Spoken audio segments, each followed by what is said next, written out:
Sir वो तो आज भी है ना, हम देखते हैं सोशल एक्सपेरिमेंट्स के तौर पर जो वीडियोस सामने आते हैं।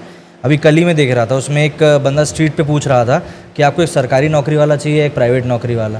वहाँ पे सब सरकारी ही बोल रहे थे। मतलब ये अनफॉर्चुनेट मुझे इसलिए लगा क्योंकि बहुत सारे केसेस में मैंने ऐसा देखा है कि सर प्राइवेट सेक्टर्स में अच्छा पैसा मिलता है, बट वो एक जो अपने साइकोलॉजी की बात करी कि पुरानी साइकोलॉजी बनी हुई है कि सरकारी नौकरी जिसको मिल गई मतलब वो राजा आदमी है, मतलब दुनिया तो उसी के पीछे जा रही है। और आज की जो महिलाएं हैं उनका भी कहीं ना कहीं कॉन्सेप्ट वही। आप मतलब मैं ये नहीं कि मैं किसी वुमेन एम्पावरमेंट के अगेंस्ट में हूँ या इक्वालिटी के अगेंस्ट में हूँ, लेकिन फिर आप उस सांचे को दोनों तरफ रखो ना।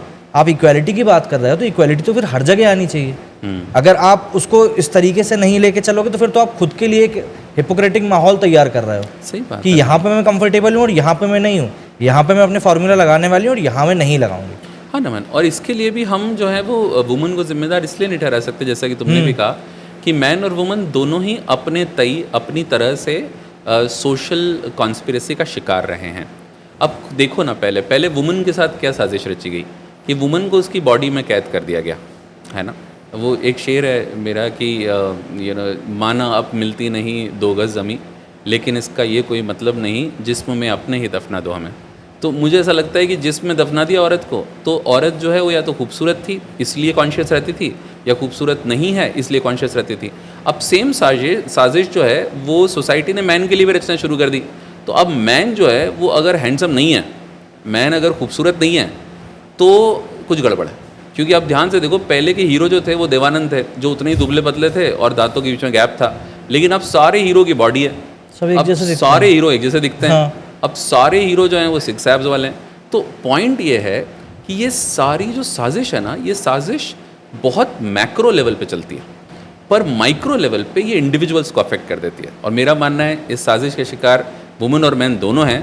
मैन लेटेस्ट है, वुमेन काफ़ी हमने भी वक्त से। मेल मस्कुलिनिटी की बात करी कि आपने कहा आज के दौर में एक पैमाना बन चुका है कि आप ऐसे हैं तो आप परफेक्ट हैं, नहीं तो आप कुछ नहीं हैं।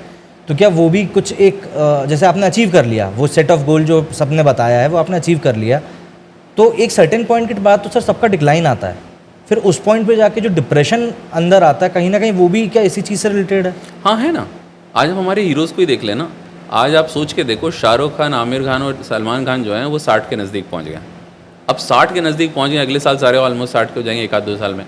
लेकिन अब उन लोगों के साथ प्रॉब्लम देखो, अब उनको हीरो न बनना ये पच ही नहीं रहा है।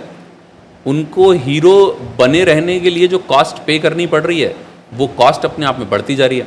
अब ये तो एग्जाम्पल सिर्फ इन्हीं का नहीं है, अमिताभ बच्चन भी जो हैं वो फाइनली देखा जाए तो सारी पिक्चरें करने के बाद हीरो बनने की कोशिश में आखिरी तक लाल बादशाह और मृत्युदाता करते ही रहे ना। बिल्कुल बिल्कुल। वही हालत हम मेन की अपने सोशल फैमिलियल लेवल पे छोटी छोटी मूवीज़ में हीरो बनने की एक, जिसको हम कहते हैं ना, हीरो बनने का एक कंपल्शन, हीरो बनने की एक मजबूरी के चलते हमारे डिप्रेशन के केसेस बढ़ते जा रहे हैं।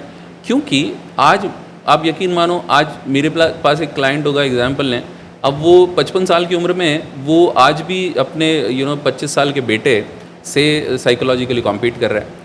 आज वो जब देखता है बाहर तो वो पाता है कि उसको दरअसल 55-60 साल की उम्र का होने के ख्याल के पहले ही इंस्टाग्राम पे एक पोस्टर आ जाता है that 50s are new 40s now. Why should 50s be new 40s? 50s should be 50s, 40s should be 40s, 60s should be 60s. मुझे ऐसा लगता है कि वो इंसान जो ढलते सूरज की खूबसूरती को उगते सूरज की खूबसूरती से कंपेयर करेगा, वो सुबह तो खुश रहेगा, शाम को नहीं। बस वही हालत हम सब मेन की है।